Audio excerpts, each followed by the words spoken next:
네, 반갑습니다. 네, 반갑습니다. 그럴 때 같이 반갑습니다 하셨습니다. 네, 반갑습니다. 예. 우리 그 젊은 친구들이 이렇게 많은지 모르고요. 좀 더 쉽게 이야기를 좀 풀어낼 준비를 해갖고 왔었으면 더 좋았을 텐데라는 그런 좀 아쉬움이 있기는 합니다. 방금 우리 그 목사님이 소개하셨던 것처럼 1년 8개월 정도 된 것 같습니다. 작년 1월 달에 이제 이제 개척을 했고요. 개척을 해가지고 이제 1년 8개월 정도 된 것 같고요. 한 6명이서 이제 개척 모임을 시작을 해서 지금 한 15명 정도 같이 출석을 하고 있고, 지역에서 한 2가정 정도가 이제 합류를 하셨죠. 그래서 이제 기존에는 알던 분들이 이제 오셨고, 2가정 정도는 이제 그 지역에 모르는 분들이 이제 오셔서 1년 8개월 만에 2가정이 온 게 이게 괜찮은 건가 그런 고민도 있기는 한데 재밌게 사역을 하고 있습니다. 목사님이 말씀하셨던 것처럼 도서관, 주중에는 이제 도서관 사역을 하고 있어요. 월요일부터 토요일까지는 지역에 이제 도서관으로 오픈을 해서 그냥 이런 공간이에요. 십자가나 이런 것도 없이 그냥 도서관으로만 꾸며져서 와서 책도 읽고 대출도 하고, 그런데 엄마들 모임들, 오전에 엄마들 모임들도 여러 가지 있고, 그래서 그 동아리도 한 5개 정도 지금 이제 운영이 되어지고 있고 이렇게 되고요. 1년에 2,000명 정도 왔다 갔다 한다고 그러셨는데 5,600명입니다. 예, 카운트를 해보니까 한 5,600명 정도 이제 그렇게 왔다 갔다. 중복은 물론 있죠. 중복되는 친구들. 어제 온 친구가 오늘 오기도 하고 이제 그러기 때문에 중복이 있긴 하지만 어쨌든 오는 친구들은 물론 다 제 친구들은 아니에요. 아줌마도 오고 막 이러기 때문에, 그런데 한 5,600명 정도 이제 그렇게 왔다 갔다 1년에 하는 것 같습니다. 하나님의 은혜로 어쨌든 뭐 그런 사역들, 생각했던 사역들이 하나하나 이루어지고는 있는데, 또 한편으로는 그래서 부담이 더 크기도 하죠. 언제쯤 한번 이렇게 또 휘청하지 않을까, 그런 가운데서 이제 성숙과 성장이 이루어지니까 하나님께서 또 그런 시련을 허락하실 때도 있겠다라는 그런 마음도 있는데, 어쨌든 그래서 조심스럽게 사역을 하고 있습니다. 오늘 그 본문 말씀 같이 잠깐 나누고자 하는데요. 잠깐이 될지 길게 될지는 모르겠습니다. 하여간 나누도록 하겠습니다. 오늘 우리가 함께 읽은 이 본문이 우리에게는 낯설지 않은 그런 본문이죠. 예수님의 성육신에 대한 본문이고, 그리고 이 본문을 통해서 우리에게 겸손이라는 이야기를 해주고 있는 그러한 본문이 되기도 합니다. 그래서 그리스도의 겸손을 이제 설명을 하고 있고, 예수님을 믿고 따르는 사람들이 어떻게 도덕적이고 윤리적인 삶을 살아야 될까, 참 겸손한 삶을 살아야 되겠다라는 이야기를 할 때 이 본문을 가지고 이제 많이들 이야기를 하죠. 예수님의 이 겸손을 우리가 본받아야 된다, 따라야 된다라고 이제 이 말씀을 가지고 이제 이야기를 많이 하게 됩니다. 우리가 나보다 남을 더 낮게 여겨야 되는 그러한 이유가 있다면 예수님도 이러셨는데 너희들이라면 더 이래야 되지 않겠냐라는 그런 이야기를 우리가 말씀을 통해 듣게 되죠. 그래서 예수님을 주로 고백하는 사람들에게 필수적으로 드러나는 삶의 모습, 그러면 겸손이다라는 그런 이야기를 합니다. 따라서 우리에게 겸손이라는 모습이 없으면 우리의 신앙이 제대로 되어 있는가라는 것을 한번 점검을 해볼 필요가 있죠. 겸손이라는 단어를 이제 한국에서는 녹색창이라고 얘기하는데, 네이버에다가 겸손 이렇게 쳐가지고 딱 보게 되어지면 어떻게 이제 나오냐면, 남을 존중하고 자기를 내세우지 않는 태도, 이렇게 이제 사전적 정의가 그렇게 되어 있습니다. 남을 존중하고 자기를 내세우지 않는 태도. 어떻게 그게 겸손인 것 같습니까? 계세요? 예, 그걸 이제 보통 겸손이다라고 이야기를 하는데, 저는 그 말에 이제 동의를 합니다. 성경에서 겸손이다라는 이야기를 할 때, 우리가 말씀을 통해서, 성경을 통해서 겸손이라는 이야기를 들었을 때 우리가 듣고 이해하는 정도도 아마 네이버에서 보여주는 그 사전적 정의, 남을 존중하고 자기를 내세우지 않는 태도, 이 정도로 우리가 이해하고 있지 않나라는 생각을 하게 됩니다. 그러면 예수님께서 하나님이신데 인간의 몸으로 오신 이 성육신을 그 겸손이라고 이야기하고, 그렇다면 그 예수님의 성육신을 남을 존중하고 자기를 내세우지 않는 태도라는 이 겸손으로 예수님의 성육신을 다 설명할 수 있을까? 보통 우리가 기존의 설교를 막 듣고 이야기를 들었을 때는 예수님의 성육신을 겸손이다라고도 이제 이야기를 하면서 우리에게 믿는 사람으로서의 도덕적이고 윤리적인 태도를 그렇게 이제 겸손해야 됩니다라고 얘기를 하는데, 예수님의 성육신을 정말 우리가 알고 있는, 이해하고 있는 것처럼 남을 존중하고 나를 내세우지 않는 그 정도 수준의 겸손으로 예수님의 성육신을 이해할 수 있을까? 라는 질문을 좀 하게 된다라는 생각이 듭니다. 저는 그 예수님의 성육신을 그저 하나님 앞에서 겸손이라는 의미로, 우리가 알고 있는 겸손이라는 그 뉘앙스를 가지고 그 의미를 다 담아내기는 어렵겠다라는 생각을 하고요. 여기서 보여주는 이 겸손이라는 말은 우리가 그냥 생각하는 것처럼 남을 존중하고 나를 내세우지 않는 그 정도 수준의 태도는 아니겠다라는 생각을 합니다. 우리가 이야기를 풀기 전에 먼저 이 빌립보서를 좀 익숙한 성경이긴 하지만 이 빌립보서를 조금 낯설게 우리가 좀 이해했으면 좋겠습니다. 빌립보서 그러면은 별명이 있죠. 빌립보서는 무슨 별명이 있냐면 기쁨의 서신이다라는 그런 별명이 있습니다. 왜냐하면은 빌립보서에는 기뻐하자, 기뻐하라라는 이야기가 아주 많이 등장을 하고 있고요. 특별히 4장 4절에 보면 주 안에서 항상 기뻐해라, 내가 다시 말하노니 기뻐하라라고 그렇게 강력한 권면이 있습니다. 그렇기 때문에 우리는 이 빌립보서를 기쁨의 서신이다라고 이야기를 하죠. 더더욱 이걸 기쁨의 서신이라고 이야기하는 이유는 이 빌립보서를 쓰고 있는 이 사도 바울이 지금 현재 옥에 갇혀 있는 상태라는 거죠. 그래서 옥에 갇혀 있는 상태에서 빌립보 교회를 향해서 서신을 쓰면서 기뻐하라 라고 이야기를 하니까 우리는 어떤 생각이 드냐면 감옥 안에 갇혀 있는 바울이 기뻐하라 라고 보내는 이 서신서, 대단하다.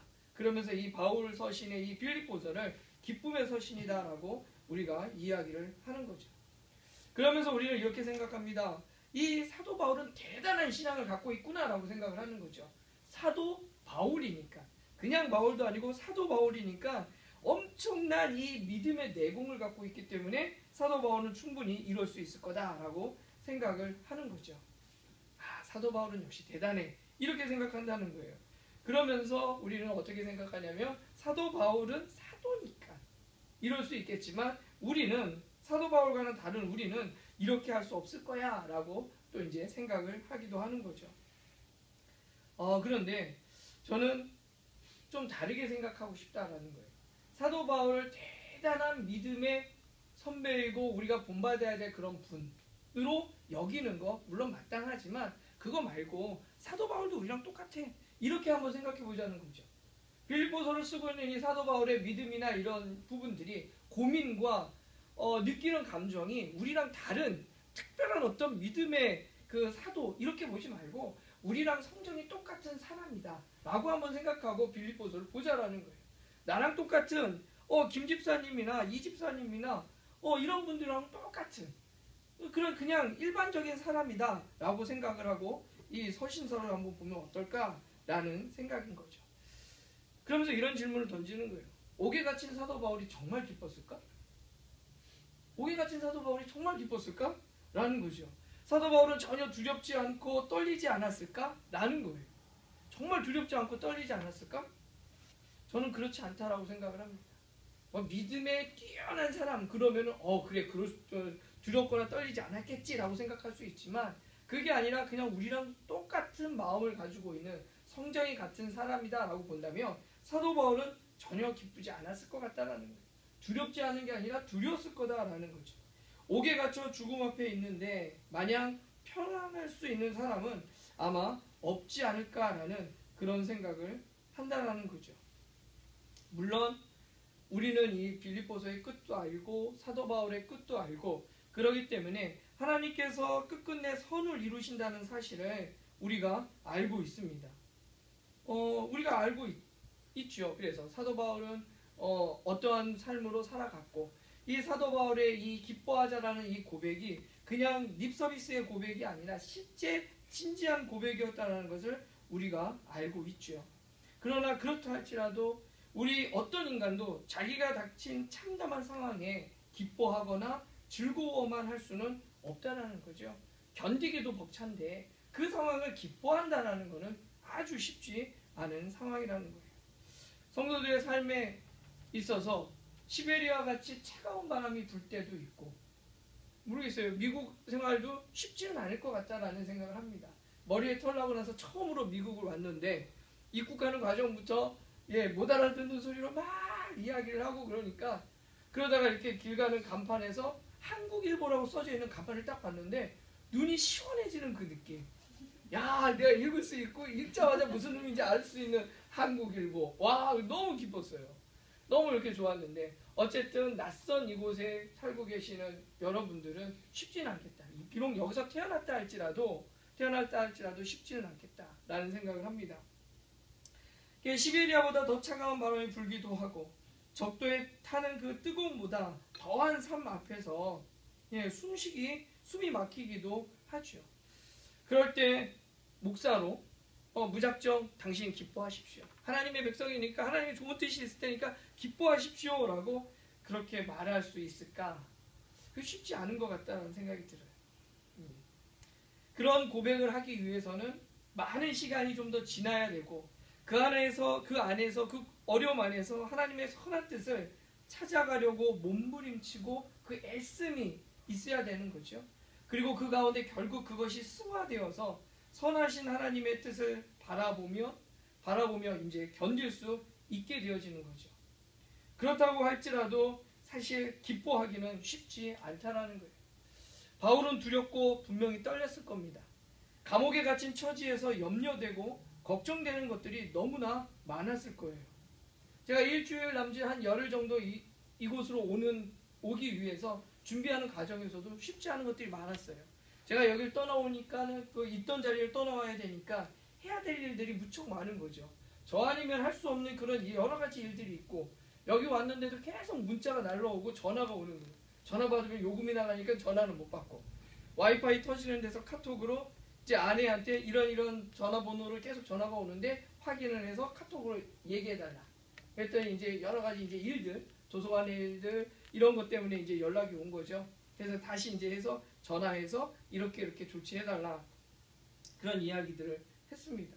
불과 그냥 고통이 아니라 어떻게 보면 여행이고 가슴 설레이는 거고 그런 이 길을 떠나오는데도 처리해야 될 것들이 많다 보니까 마음이 되게 무거웠다라는 거죠.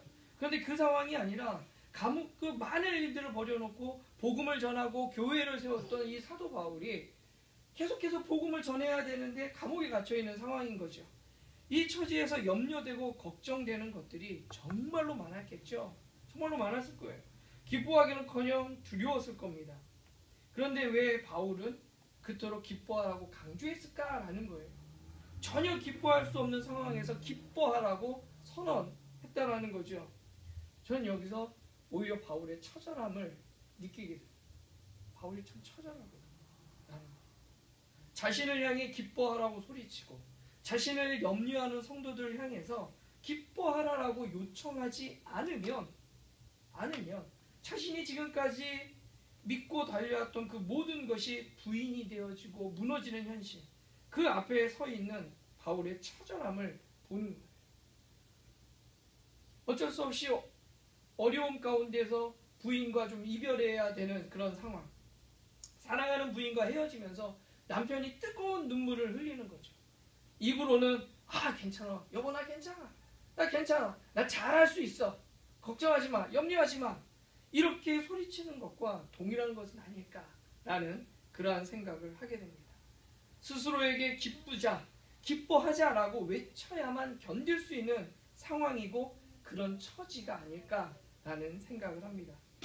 그래서 저는 빌립보서를 보면서 역경에도 굴하지 않고 기뻐하는 신앙의 위대한 대가보다는 눈물을 흘리지만 두 주먹을 움켜쥐고 스스로에게 외쳐야만 하는 이 바울의 모습으로 보인다는 거죠. 그래서 오히려 바울의 기뻐하라는 이 말이 가슴이 먹먹해지고 콧등이 짠해집니다. 동시에 이 땅에 살아가는 정말로 성실하게 살아가려고 애쓰는 우리 성도들, 그러나 결코 쉽지 않기 때문에 두 주먹으로 눈물을 훔치며 매일 아침마다 다짐하고 하나님의 은혜를 구하며 살아가는 우리들의 모습이 사도 바울의 모습과 오버랩되어 겹친다는 거죠. 이렇게 빌립보서를 이해하면서 오늘의 말씀을 한번 다시 보면 좋겠습니다. 예수님의 성육신을 그저 겸손이라는 개념으로 이해할 수 없다는 거죠. 예수 그리스도의 성육신은 우리도 겸손하게 살아가자라고 가볍게 넘길 수 없는 엄청난 사건, 사실이라는 것을 우리가 알 수 있습니다. 성육신, 예수님이 인간으로 오신 이 성육신은 인간의 처절한 그러한 실존의 자리로 오셨다라는 거죠. 잠시 들러 오신, 잠깐 온 게 아니라는 거예요. 미국에 한 열흘 정도 있으려고 잠깐 온 그런 상황이 아니라는 거죠. 너희와 더불어 함께 살겠다, 너희와 어울리면서 살겠다라고 오셨다라는 거죠. 예수님께서 당신 자신을 미련 없이 그리고 아낌없이 던지고 오셨다라는 것, 그게 바로 성육신인 거죠. 아무리 강아지를 우리가 사랑한다 해도요, 개를 우리가 사랑하잖아요. 예뻐하고 개를 새생명 축제에 데리고 오진 않더라고요. 정말 재밌는 거는요, 개를 그렇게 사랑하고 내 아들이야 내 자식이야 라고 얘기하지만 그 개를 새생명 축제에 데리고 오진 않아요. 그걸 아직까지 못 봤습니다. 모르겠어요. 미국은 데리고 오는 분들이 계신지 모르겠지만 뭐 강아지들이 예배 드리는 곳이 있다라고 듣기는 했어요. 미국에 강아지들이 주일 지키는 그런 공간이 있다라고. 그런데 어쨌든 개를 새생명 축제에 데리고 오지 않습니다. 개를 아무리 사랑해도 개에게 전도지를 주진 않아요. 저도 교회에서 한국에서 뭐 이렇게 전도지를 나눠줄 때 강아지를 안고 가는 여인이 있으면 여인에겐 전도지를 주죠. 예수 믿고 구원 받으세요. 그러나 강아지에겐 절대로 그런 얘기를 하지 않아요. 그냥 보면서 귀엽네 이러고 끝나는 거죠. 예.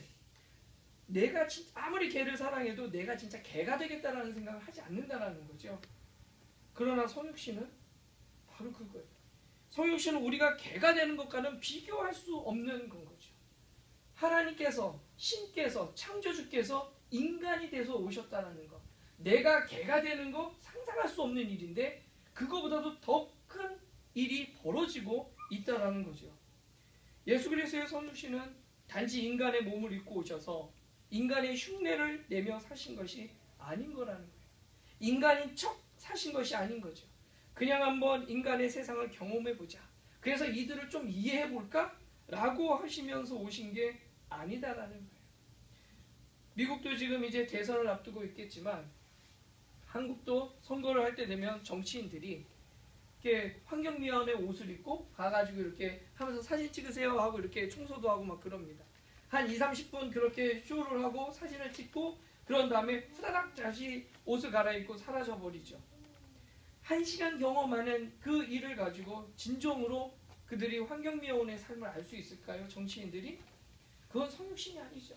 진정한 성육신은 그게 아닙니다. 언제든지 원하면 돌아갈 수 있는 자리에서 잠시 내려와 있다고 해서 진정성이 있느냐? 그건 아닐 거예요. 경험 삼아 해보는 것으로 진정한 이해가 될 건가? 아니라는 거죠. 1박 2일의 삶의 어떤 체험 프로그램 경험이 그 삶을 평생으로 살아가는 분들을 이해할 수 있을까? 그렇지는 않다는 거죠. 어쩌다 먹는 국수는 되게 별미죠. 예. 어쩌다 먹는 일주일에 한 번 교회 와서 먹는 국수는 되게 별미입니다. 그리고 연탄불을 가는 것은 옛 추억의 아련한 향수를 느끼게도 해줍니다. 그리고 연탄불에다가 오징어를 구워 먹고 또는 그 떡을 구워 먹는 거 아련한 추억이고 향수이죠. 젊은 친구들은 모를 수 있겠지만, 예. 그런데 그것을 한다고 해서 그 어려운 빈민들의 배고픈 삶을 이해할 수 있다? 처절한 삶을 이해할 수 있다라고 우리는 말할 수 없다는 거죠. 예수님의 성육신은 삶의 체험 현장이 아니었습니다. 그분은 진정 인간이 되어 인간과 살려고 오셨다는 거죠. 어울려 살려고 오셨습니다. 함께 뒹굴고 함께 아파하고 때로는 함께 웃고 더불어 함께 살기 위해서 오신 거죠. 그게 바로 예수 그리스도의 성육신입니다.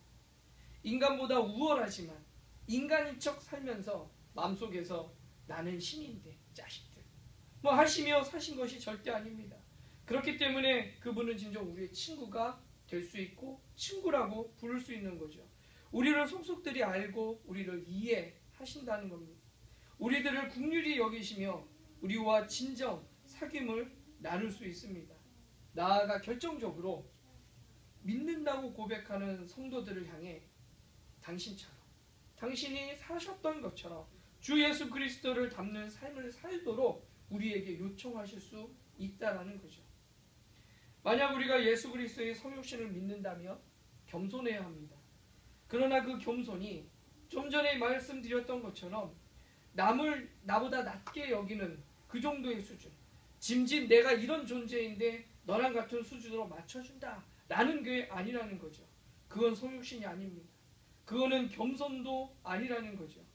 성경에서 성육신을 빗대어 겸손으로 말할 때 그 겸손은 앞에 있는 대상과 같아짐을 이야기합니다. 강아지를 사랑해서 내가 강아지와 대상이 똑같아지는 거죠. 강아지와 같아지는 거죠.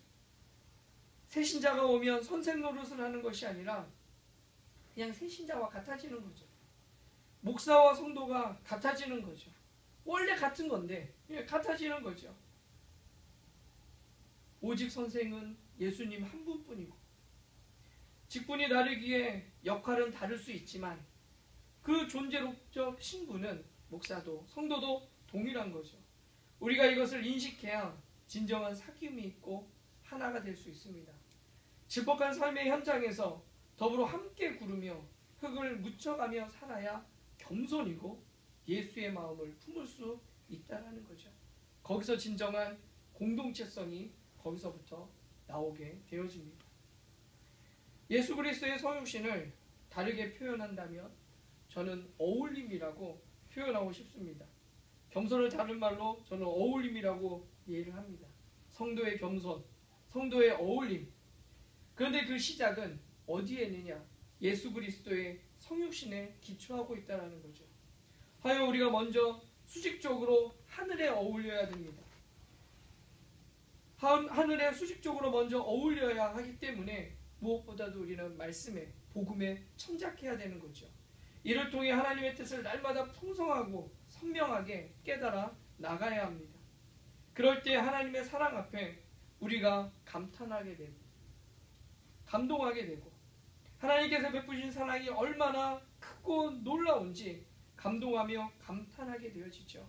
그리고 그 하나님의 사랑이 우리의 마음에도 이제 공명하게 되어집니다. 성령님께서 우리의 마음을 하나님의 마음에 합하게 울려주실 것이고 하나님을 전심으로 우리가 사랑하게 되어지지요. 이렇게 하나님의 마음에 공명하고 울림이 있는 성도들은 아주 자연스럽게 수평적인 어울림이 일어납니다. 이웃을 향한 사랑의 삶을 살게 되는 거죠. 나라는 단어가 우리라는 단어로 변하게 되어지고 경쟁이라는 단어가 더불어 함께라는 말로 변하게 되어지죠. 차별이 아니라 다름으로 인식하기 때문에 상대를 배려하고 존중하게 되어집니다. 적이 아니라 친구로 여기게 되는 거죠. 다른 이의 것을 빼앗아 취하지 않습니다. 이웃이 편하게 살 수 있어야 결국 나도 편하고 우리 모두가 편하게 살 수 있다. 평화롭게 살 수 있다라는 사실을 알게 됩니다. 진정한 오병이어의 풍성함을 경험할 수 있죠. 말하지 않아도 서로 어깨를 걸머쥐고 함께 웃는 어울림을 맛보게 되어집니다. 이것이 쉬울까요? 결코 쉽지 않을 것입니다. 분명히 세상은 우리가 이렇게 말할 때 그리고 이렇게 살아가려고 할 때 우리에게 물어보죠. 그거 가능하겠냐? 라고 묻습니다. 아니 대부분 교회에 다니는 성도님들도 그런 삶이 과연 가능하겠냐라고 묻습니다. 목사님 그거는 너무 이상적이에요 라고 묻는 거예요. 그렇게 물을 때 가능하냐고 물을 때 저도 모르겠습니다 라고 얘기합니다. 저도 모르겠습니다. 당장 내가 먹고 살기 어려운데 내 코가 석자인데 모르겠다라는 거죠. 그러나 분명한 것은 성경은 그 지향점이 맞다라고 이야기한다는 거예요. 안타까운 거는 성경은 그래도 그게 가능하냐 안 가능하냐 불가능하냐를 떠나서 성경은 그 방향으로 살아가야 된다라고 이야기한다는 거죠. 그것도 강력하게 예수 그리스도의 성육신을 통해 우리에게 그 방향으로 가는 게 맞다라고 우리에게 이야기한다는 거예요. 그것이 바로 결정적인 문제입니다. 그것만 없다면 우리도 대충 살아갈 수 있는데 성경은 예수 그리스도의 성육신을 통해서 그렇게 살아가는 것이 맞다라고 이야기하고 예수 그리스도의 성육신을 통해서 예수님께서 우리에게 그렇게 살라고 요청하고 계시다라는 거죠. 문제는 이거예요. 예수님이 그렇게 하지 않았으면 되는데 성육신하지 않고 그냥 하늘에서 내려다보면 니네들 힘들지 그러고 그냥 우쭈쭈 해주셨으면 되는데 그렇지 않고 직접 내려오셔서 그 대성과 똑같아지는 삶을 사셨기에 우리에게 선택의 여지가 없다는 거예요. 내가 그렇게 살 수 있느냐 없느냐는 그거는 상관이 없어요. 그게 우리의 가장 큰 문제죠. 사실은 우리가 예수 그리스도의 성육신을 믿지 않는다면 괜찮습니다. 그런데 제가 알기에 우리 CRC 교단 그리고 고백하는 뭐 벨직이라든지 도르트라든지 하이델베르그라든지 이 신조에 따르면 예수님 성육신 하셨다고 얘기해요. 예수님 그리고 인성을 가지셨다고 이야기를 합니다. 빼도 박도 못한다는 거예요. CRC를 떠나지 않으면 빼도 박도 못하는 거죠.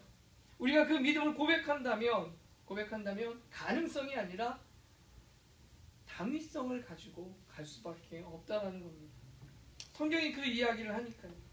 피해보려고 안 보려고 해도 성경은 이 길이 바른 길이다, 맞는 길이다 라고 우리에게 이야기를 하고 있습니다. 복음 안에서 주 안에서 어울림의 길을 가는 것은 가능성이 있어서가 아니라는 거죠.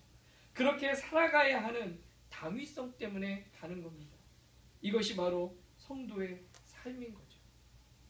바울이 결코 기뻐할 수 없는 처짐에도 두 손을 꽉 쥐고 기뻐하라, 기뻐하자 외친 것은 가능성이 있어서가 아니라 그렇게 살아야 하기 때문은 아니었을까요? 그리고 그것이 자신이 이해하고 믿는 그 복음, 그 십자가 복음에 합당한 삶이자 하나님 나라를 향해 가는 좁은 문이기 때문은 아니었을까요? 그러기에 우리 모두를 초청하고자 기뻐하자라고 외친 것은 아니었을까? 이제 우리는 하나님 마음에 공명하는 성도, 그리고 옆으로는 사람을 비롯한 모든 피조 세계와 어울려 살아가는 복음에 합당한 삶, 이거로 그 삶으로 우리는 초청을 받았습니다. 예수를 믿는다는 것은 바로 그거죠. 그 초청을 받아들이는 게 예수를 믿는 거죠. 이것이 진정 하나님 나라이며 주님이 다시 오실 때까지 우리가 가야 할 길입니다. 우리 모두 더불어 함께 갈 수 있기를 기도하고요. 특별히 CRC 교단과 드림교회, 그리고 문산 파주에 있는 드림교회, 그리고 어울림교회와 거기에 속한 모든 하나님의 백성들이 그 길을 함께 갈 수 있기를 기대합니다. 그 말씀을 들으셨으니까 눈치를 채셨겠지만 어울림교회에는 점이 하나가 들어가 있습니다. 어울림 사이에 점이 들어가 있습니다. 감탄사입니다. 느낌표를 집어넣으려니 0 이상해서 그냥 마침표로 찍었습니다. 하나님의 사랑에 놀라고 감탄하는 마음을 그 점으로 표현을 한 거고요. 그리고 그 뒤에 있는 울림은 하나님 마음에 공명하는 것을 이야기합니다. 그리고 하나님의 사랑에 감탄하고 그 사랑에 공명한 하나님의 백성들이 이웃 사랑으로 어울리는 복음에 합당한 삶을 살아가는 것, 이것이 저희 어울림교회, 어쩌울림교회의 교회의 이름과 뜻이죠. 저희는 이런 공동체를 지향하고 있습니다. 그렇다고 뭐 300명의 회원이 있다고 그러지만 그들이 다 이거에 동의하는 것은 아니고 그들은 정말 자신들의 필요에 의해서 도서관을 이용하는 분들이죠. 그러나 어울림교회가 지역에서 바로 이 길을 가고 있고 그리고 이 길을 가는데 또 우리 시애틀 드림교회 많은 성도님들이 또 기도해 주실 거라고 믿고요. 그리고 CRC 교단에 속해 있는 많은 교회와 그 분들도 우리 교회를 위하여 기도해 주실 거라고 믿습니다. 바로 이 길을 가는 어울림교회, 그리고 함께 가는 시애틀 드림교회가 되었으면 좋겠습니다. 기도하겠습니다. 하나님 아버지, 하늘로는 하나님 마음에 공명하며 하나님의 마음을 담고 하나님의 시선을 담고 하나님의 손길을 담게 하여 주옵소서. 또한 수평으로는 하나님께서 보시기에 좋았다 하신 모든 만물들, 특별히 하나님의 형상을 닮은 이웃과 어울리는 복음에 합당한 삶을 살아갈 수 있도록 힘을 허락하여 주옵소서. 작고 부족한 사람을 환대해 주시며 형제로 받아주신 씨앗이 교단과 시애틀 드림교회, 하나님 나라를 향해 나아가는 그 발걸음을 축복하여 주시며 어울림 교회가 함께 동역할 수 있도록 은혜를 허락하여 주옵소서. 하나님 나라를 향하여 가는 여정 가운데 서로가 든든한 벗으로 서게 하여 주옵소서. 감사합니다. 예수님 이름으로 기도합니다. 아멘.